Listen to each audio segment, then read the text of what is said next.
What's going on, everyone? It's the Fantasy Football Almanac, back at it with another best ball draft type video. This video is a little different though. Today we're doing our top 10 running backs. That's right, our top 10 running backs. We're ranking them down from 1 to 10 with tiers and everything, so you guys can absolutely crush your league mates here. I'm looking forward to it. Let's get into it, but just one thing before we do. Please go down, leave a like, leave a comment down below. Let me know your top 10 running backs in order. Could be any 10. I like to hear it. Always willing to hear a new case as well.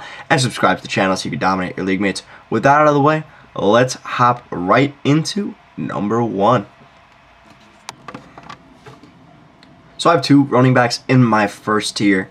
The first running back option here, Jonathan Taylor. I mean, come on. It's Jonathan Taylor, absolutely phenomenal running back. Was the RB1 last season. Had 1,800 yards rushing, 18 touchdowns. Like, oh my God, that sounds ridiculous.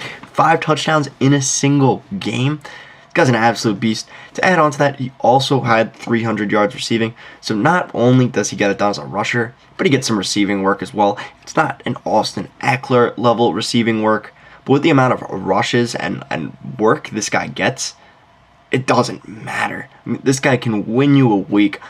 He's the 101 in most formats for me right now. I mean, the only person, I'll get to him in a second, you'll see who it is, just has a little bit higher upside, and that's why I think it is possible you can make a debate that he should be the 102. But his floor is the safest floor among all running backs, and it's not close. I mean, his floor is insane. He's 22 years old. You figure he's probably not going to get injured because he's 22 years old. It is the NFL. Anything can happen. But his risk profile is low. He does have a slight passing upgrade now with Matt Ryan instead of Carson Wentz. I mean, Wentz was okay, but Matt Ryan just is a little bit of an upgrade. I'm not going to say it's a huge upgrade, but it is a little bit of an upgrade. So just some cool, fun facts, or a fun fact. Just a fun fact about Jonathan Taylor here. Last year, he ran 3 of the top 5 speeds out of any NFL player, topping out at over 22 miles an hour. That's speeds that make Tyreek Hill jealous here. Those speeds are insane. I mean, that's just ridiculous. The only weakness I see with Jonathan Taylor's profile is the fact that he's not an absolute, well, there's 2, I guess. That he's not like an absolutely elite pass catcher. I mean, you're not seeing 700 yards receiving out of him. I think this year he could put up 400 or 500 potentially if they do start phasing out Nyheim Hines a little bit more. And 2, they did lose their left tackle and right guard in free agency this season. Their line still ranks in the top half of the league according to PFF, so it's not a huge cause for concern, but there is something there. Anyways, that's it for my review on Jonathan Taylor. I think he is the 101. His ceiling's insane. His floor is insane. Really can't go wrong taking him. Now let's move on to the 102. My running back 2 is Christian McCaffrey. Christian McCaffrey and Jonathan Taylor are both tier 1 running backs, in my opinion. The only 2 to be tier 1 running backs. And Christian McCaffrey is like the Tesla of football. He is an absolute beast and can totally take your stock portfolio up to the skies, up to the heavens. But if you invest at the wrong time, he will screw you. He will absolutely screw you, as he did to fantasy managers in 2021, as he did to fantasy managers in 2020. But it's a bet worth taking. Christian McCaffrey's upside is absolutely league-breaking. I mean, he had a season with 1,300 yards rushing and 1,000 yards receiving. One of only 2 running backs ever to hit over 1,000 yards receiving. And receiving is way more valuable than just pure rushing in fantasy football. If everyone were to hit their ceilings, Christian McCaffrey would easily, and it's not close, be the running back 1 this season. I mean, if we were to say, okay, who's just going to put up the most fantasy points, it's Christian McCaffrey. Not only that, Christian McCaffrey, yes, he is on a shitty team, but he has had the best quarterback he's had in a long time in Baker Mayfield. I'm not saying Baker Mayfield is good. Don't get me wrong here. But that is better than the trash Sam Darnold was, the trash Kyle Allen was, the washed version of Cam Newton. I mean, these guys don't compare. These guys don't compare at all to what Baker Mayfield is. Baker Mayfield is at least a competent quarterback, at least an okay quarterback. So I do think he has the best quarterback of his career. He also has Ike Mukwanu, a very famed blocker, that the Panthers picked 6th overall, so their line is getting a little bit better as well. His per game numbers 3 of the last 4 years have been absolutely absurd. I mean, just ridiculous. 21 half-point PPR points, 26 half-point PPR points, 27 half-point PPR points. Last year, he was down at 15, but it was due to like very shitty touchdown luck. Don't expect that to happen again, at least I wouldn't. But realistically, the reason why I don't have McCaffrey 1, and I really hate to say it, is due to injuries. These injuries are one-off things. They are all separate. These injuries happen to his ankle, his shoulder, his thigh. These are not injuries that are all correlated together. There is a tiny bit of correlation. He has had a couple of ankle injuries, but the correlation is not huge. These are all separate injuries derailing him. And before these injuries, he had never missed a game in the NFL. He had 3 straight seasons of 16, 16, 16. And how much more consistent can he get? People are injury prone until they're not. People are not injury prone until they are. It's recency bias. That's really what it comes down to. I think there's a good case to have Christian McCaffrey 1, and you could easily do it. But just looking at the profile here, he is a bit older now, being 26 years old. He is just a tiny bit older. So that is one slight cause for concern compared to Jonathan Taylor's age 22. So that's why I personally have him at 2, just because there is a little bit more risk going in. But if I had a number 2 pick, I would gladly take Christian McCaffrey in all formats. I think he is absolutely worth it. I mean, I guess besides 2 QB formats. But I think Christian McCaffrey's absolutely worth it. And league-breaking, if he hits the ceiling, what more can you ask for from a running back than an absolutely league-breaking ceiling? Take Christian McCaffrey. You'll be worried. You'll be sweating your ass off. But hopefully, it will be worth it. Now, on to a running back 3. My running back 3 this season is Austin Ekeler. What's not to like about Austin Ekeler? Right now, he's coming off the board as the RB4 on Sleeper, ADP of 4.2, and on Underdog, he's coming off at pick 6 as the RB3. I mean, a very loved guy, and it's really not too hard to see why. First of all, he's in a top 3 offense in the league. The Chargers look to be one of the best teams in the entire league, and they're in one of the best divisions. I mean, this division is absolutely locked and loaded to have insane games. They play the Chiefs twice. They play the Raiders twice. They play the Broncos twice. All of these games look to be absolute shootouts, and Austin Ekeler will no doubt be involved in all of these games. These games will be shootouts, and you will be reaping tons and tons of points from them. Furthermore, last year, he had a 14% target share in this offense. A Justin Herbert-led offense, a 14% target share. How crazy is that? 14% of all targets for a running back. This is a guy who legitimately can put up 800 yards receiving as a running back, and also have over 1,000 yards rushing. I mean, this is just absolutely crazy. A ceiling like this, it's really, really tough to come by. And on a ceiling like this in an offense this good is even harder to come by. Not only this, but he gets pretty much every single valuable touch at the running back position. The depth chart is absolutely meaningless. Spiller, a 4th-round pick, a guy they haven't liked at all in camp, and everyone else, Joshua Kelly, all them, they're number 2s. They're solidly behind Austin Ekeler here. But he gets pretty much every single red zone touch because of that.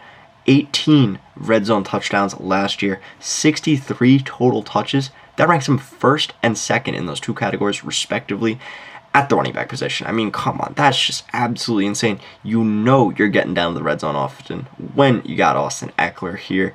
He also has a ridiculous O-line. Rashawn Slater going into year 2. Obviously, all the pieces there are insane. They also pick up Zion Johnson in the 1st round of the NFL draft. They want to bolster this O-line, and they've done a good job of doing so. The only weakness I can see with Austin Ekeler is the fact that, I mean, he's going to regress, most likely, in the touchdown department. He had 20 touchdowns last season. Probably not sustainable. But in an offense like this, I think 14 is more than fine to project. And if he has 14, that's still an insanely successful season for Austin Ekeler. With all the work he gets in the receiving game, the rushing capabilities he has, I think Austin Ekeler's a really good running back to have and one of the most stable pieces you can get at the running back position. He's my running back 3 this year. Let's move on to our running back 4. My running back 4 for the season is Derrick Henry. Derrick Henry right now going off the board on Sleeper At 3.5, he is the running back 3, and on Underdog, he is coming off the board at 7.6, making him the running back 4. Derrick Henry last year, his performance through the first 8 weeks doesn't even need to be spoken for, but I'll do it anyway. That was absolutely insane. I had him last year in my main league. Watching that guy dominate was honestly something else. It was a beauty to watch, a joy to watch. It was absolutely insane. Derrick Henry is the type of running back that can have insane boom weeks. He is the type of guy that will give you 40 points on 3 touchdowns and 180 yards. He can take the top off a defense as a running back. He had a 99-yard touchdown. And for anyone who hasn't seen that 99-yard touchdown, I highly recommend you go watch it. And then reconsider taking Derrick Henry a little bit higher. Because, I mean, although I have him pretty much in line with consensus, I have seen him in underdog dress falling all the way to the 1-2 turn. I mean, that's just ridiculous to me. That's just absolutely absurd. Derrick Henry is an absolute man among boys and should not be reckoned with. He is a running back who will get force-fed the ball as well. I mean, making him like nearly game script proof, because most teams, when they're down, they throw the ball. But when the Titans are down, they run the ball. I remember watching a few games last year of the Titans when they were down 15 points, 14 points, 21 points. Doesn't matter. They still run the ball with Derrick Henry. Their goal is to pound the ball as many times as they can. Derrick Henry was averaging 30 touches a game last year. The guy was absolutely insane. Running back 1, and it wasn't even close to the first 8 weeks of the season. And another good thing about Derrick Henry, even though I am a little bit concerned, and I will get into my concerns in a second, this guy is an absolute mammoth of a human being. I mean, it doesn't even look real. It's like something out of like a created like 2K player or something like that, where you just have all the craziest attributes. I mean, he doesn't look like he's taken a hard hit in his entire career. But with that being said, there are a little bit of concerns with Derrick Henry, and it's not just the age. I would say, for one, he is dealing with the weakest O-line of his career, and having a good O-line is essential when you're going to be pounding the ball 30 times. Derrick Henry's an absolute beast. He will at least mitigate it with his absolute insane play, but it is something to note. Also, they did lose A.J. Brown, meaning the pass attack will be a little bit less effective. I mean, Treylon Burks will be fine, Robert Woods will be fine, but not the same. A.J. Brown's just a better player. He's going into his age 29 season as well. A little cause for concern there. I mean, it's always something you got to be worried about, seeing a running back getting to that point. I mean, this is the running back cliff here, pretty much. So there is a cause for concern there. And then my last concern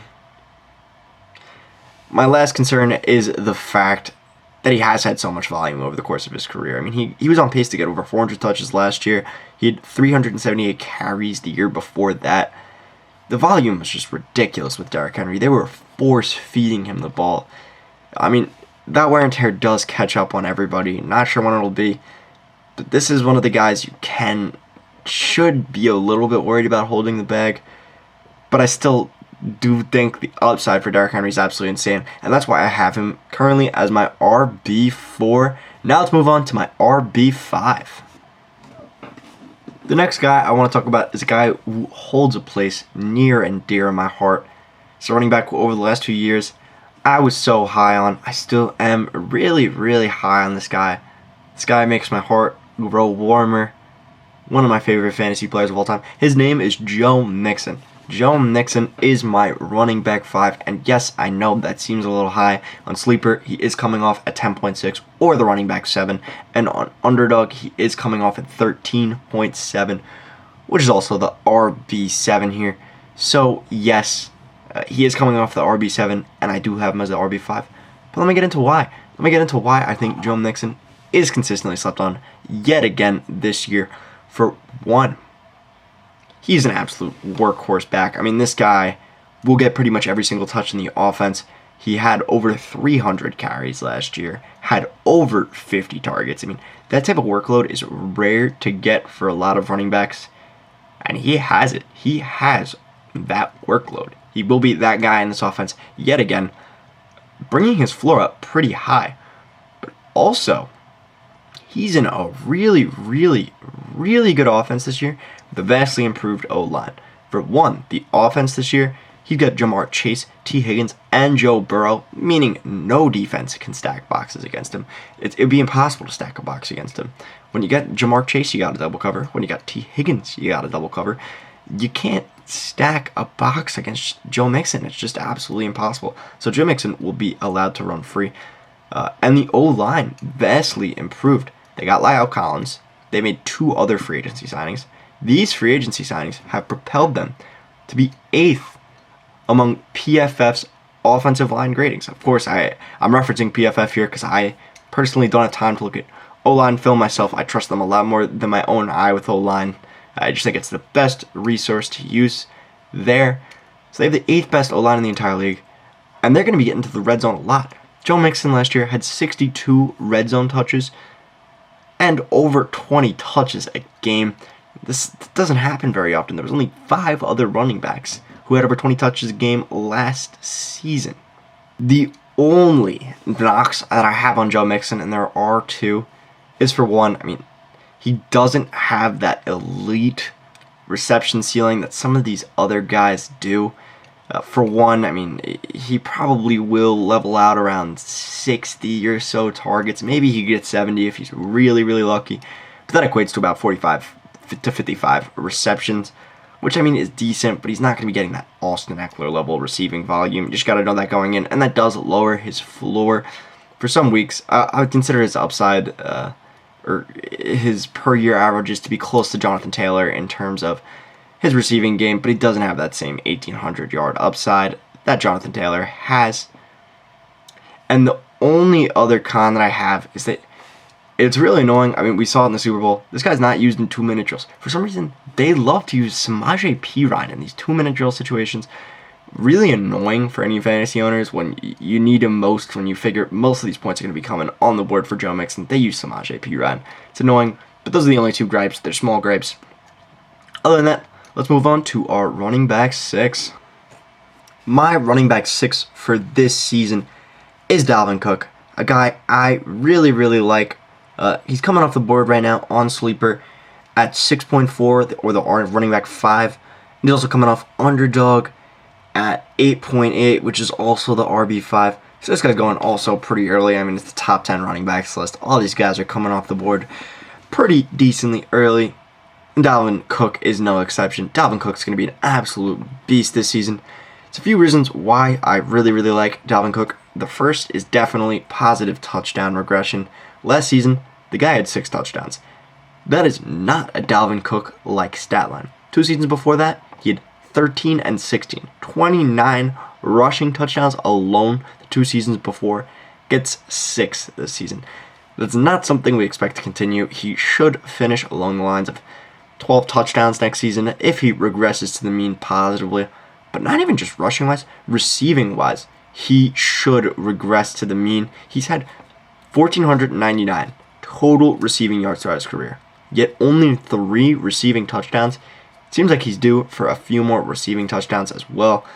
So that's the first reason why I really like Dalvin Cook. The second reason why I really like Dalvin Cook is now they're bringing in Kevin O'Connell, a huge, not upgraded head coach. I wouldn't consider an upgrade or a downgrade, but he is going to be implementing a really pass-happy scheme, which on the outset would seem like a bad thing for Dalvin Cook. And in ways it is.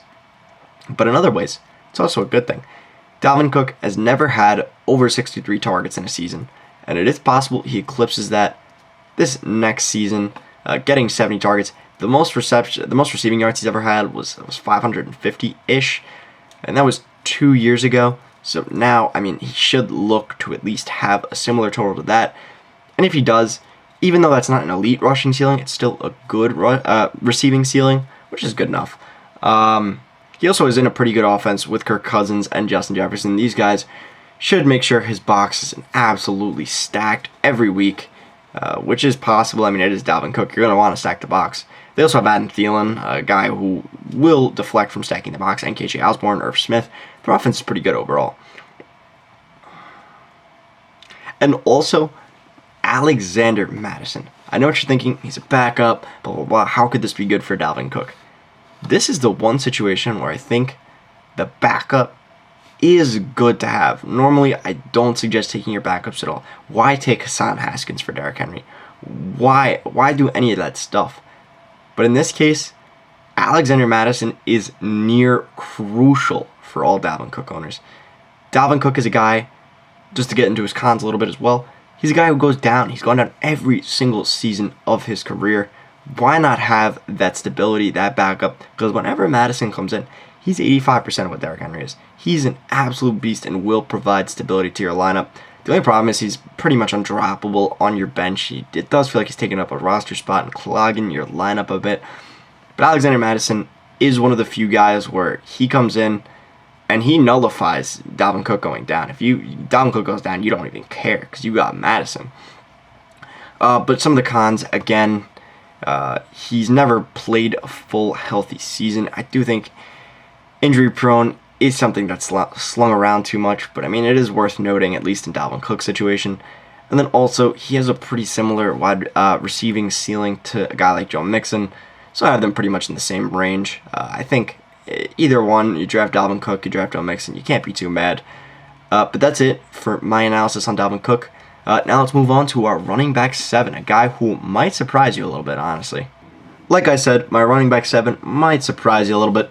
His name is Saquon Barkley. I think Saquon Barkley is kind of almost like a steal where he's going right now.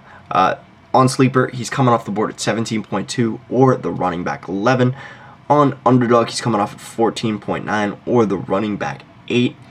These are both good totals. I mean, it's Saquon Barkley, but it's not where Saquon Barkley should most likely be drafted. Saquon Barkley was going in the mid-third a couple months ago. He has been trending up.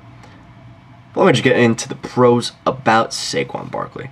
For one, his ceiling is the second highest ceiling in all of fantasy. And people love dunking up their Christian McCaffrey. They love saying, oh, Christian McCaffrey's ceiling is absolutely ridiculous, which it is. I'm not trying to mock. I have Christian McCaffrey as my number 2 player in fantasy football. But at the same time, the argument also has to be made for Saquon Barkley. Saquon Barkley can legitimately finish with 110 targets, can legitimately finish with 120 targets realistically. You can have 90 receptions. He could have 800 yards receiving.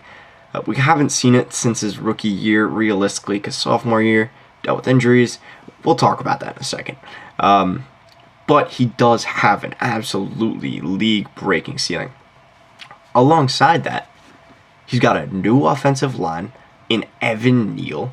The whole offensive line is revamped. They got Mark Lewinsky, Andrew Thomas stepping into his 3rd year. This O-line projects to be better than it ever has before, and that's still not good. But at least it's not a bottom 5 offensive line now. At least it should be around league average, maybe a little bit worse than league average, but still should be a decent O-line here. So they do have that, and they also have a new coaching staff. I mean, realistically, anything was better than Joe Judge. I don't get why the Joe Judge experiment was so hyped up. I mean, I do at the time, I was bought into it. But at the same time, he was a special teams guy. A guy that said it didn't matter whether we won or lost, all that jazz. Now we have a much more capable head coach, a guy who coached Josh Allen, and Mike Kafka, the quarterback coach for Patrick Mahomes, calling the plays here. These guys are going to be much, much better for a guy like Saquon Barkley. And also, I don't usually bring this up. The only other player I care about it for is really Travis Etienne. And I'll get to why in just a second. But Saquon Barkley has been having an absolutely stellar training camp. I don't usually care about training camp reports all that much.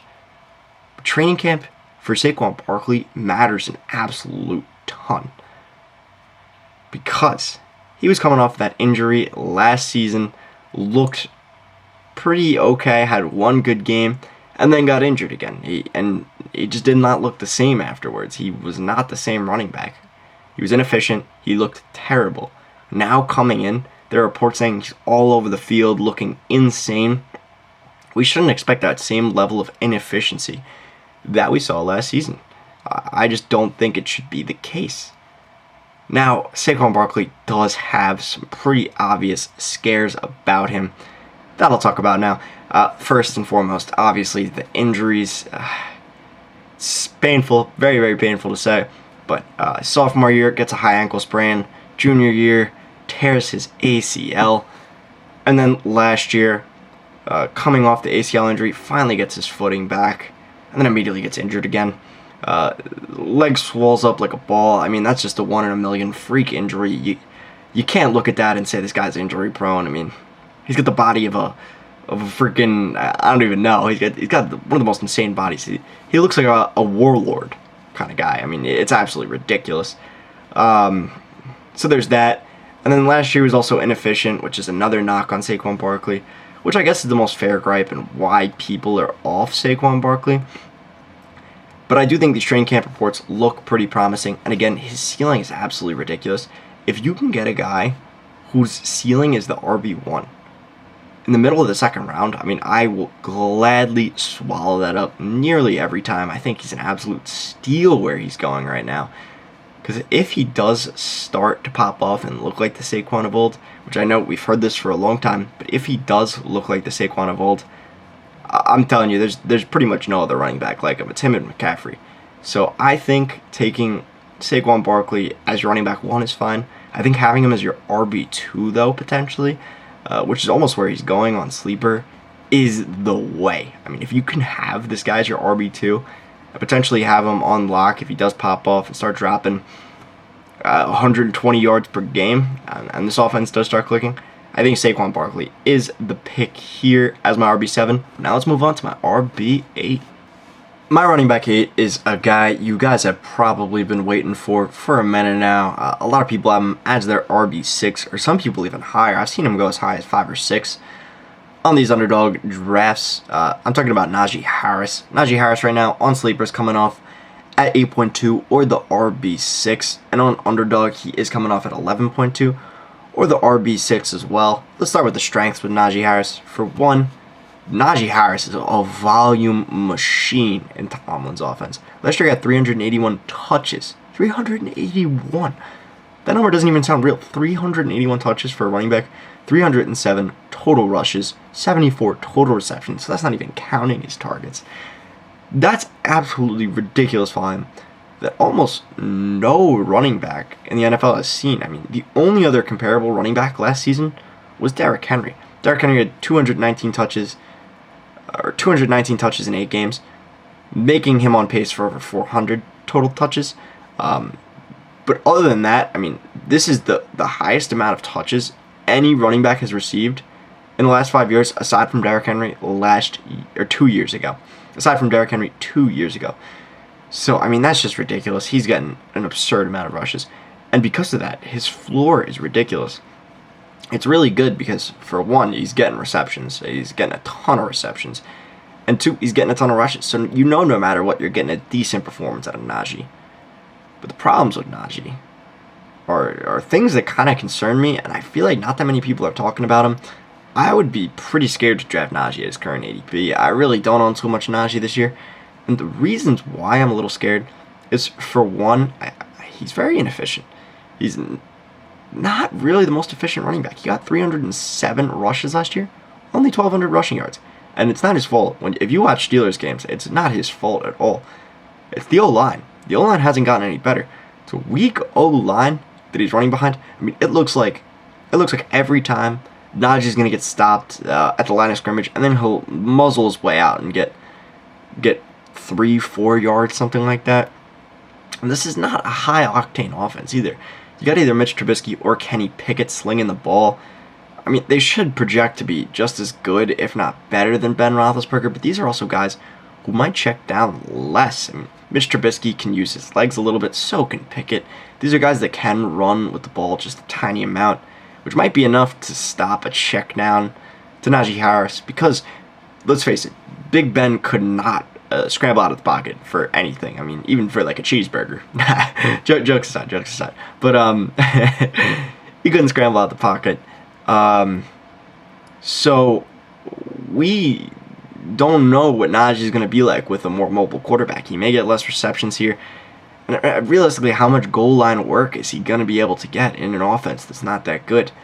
They also have decent wide receiver threats that might vulture some work from him. It does concern me a little bit. So overall, the inefficiency with Najee concerns me, but also, and I'm not worried about it till I see it, because Tomlin has never been this way.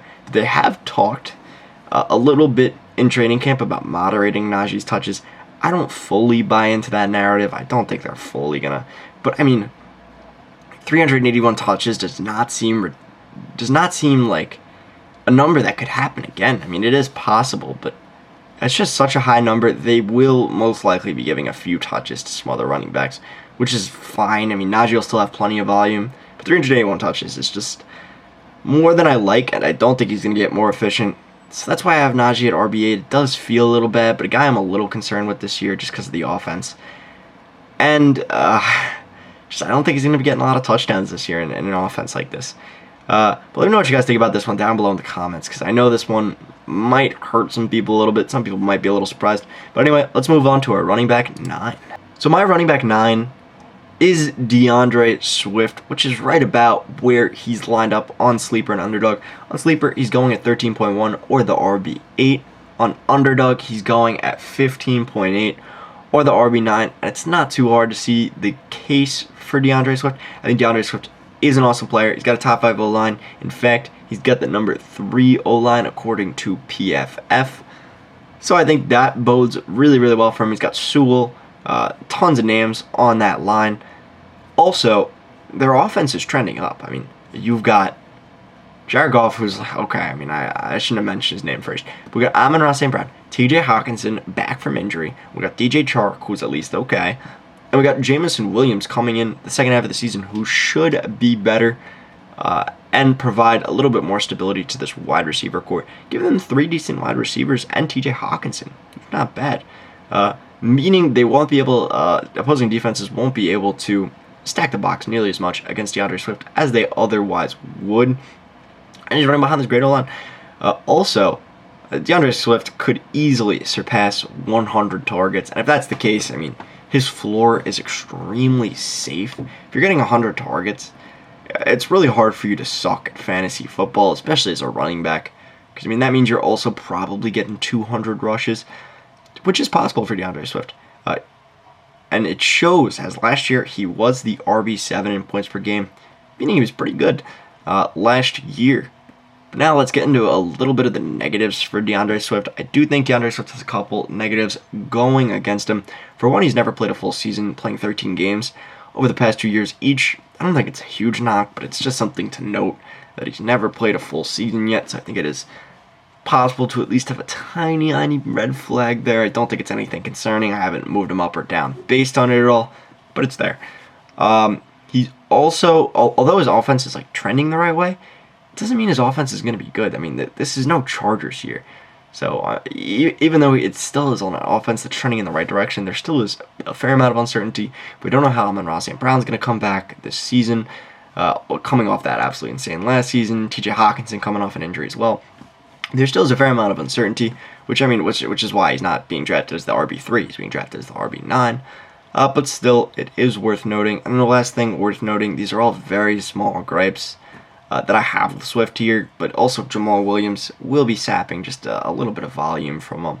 Not anything crazy, but DeAndre Swift hasn't really been too successful as a runner to date in the NFL, so it is possible he does get a little bit of rushing volume sacked, but all the important touches are going to be going to Swift.